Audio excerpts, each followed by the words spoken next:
Hello.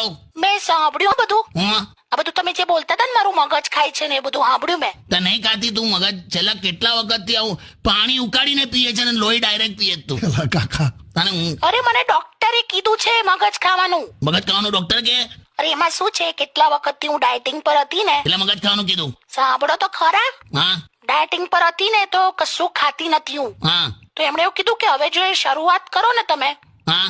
તો તમે મગજ ખાઓ એમ. બે મગજ ખાવ એટલે મગ લઈ કઠોળ. શું? મગજ ખાવ એમ એટલે કઠોળ ખાવલી મગ લા તું. તો આપણો કઠોળ વાળું મગ. તો પૂછ કશું તો જણાવું તને.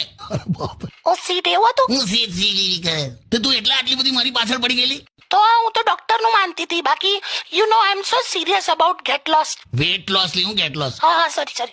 બાપરે બાપ, છેલ્લા અઠવાડિયાથી ત્યાં જે રીતે અસહયોગ આંદોલન કર્યું છે મારા ખિલાફ. સોરી, હવે બાય મિસ્ટેક વજન ઉતારવું જ છે મારે. શું કરું બોલો? વજન એ માત્ર શબ્દ નથી, આખું વાક્ય છે. વજન, વધારે જમવું નહીં. આમાં બધું આવી ગયું. સારું, હવે ચલો તમે ચીડાશો નહીં. ઓકે, મૂકું છું. હા મૂકી દે. છે ને કાકા, મિસઅન્ડરસ્ટેન્ડિંગ હતી. શેની વળી મિસઅન્ડરસ્ટેન્ડિંગ? ચ અને પતિ વચ્ચે શું સમાનતા છે તને ખબર છે? બંનેને ઉકળવાનું જ લખ્યું છે, એ પણ એક સ્ત્રીના હાથે.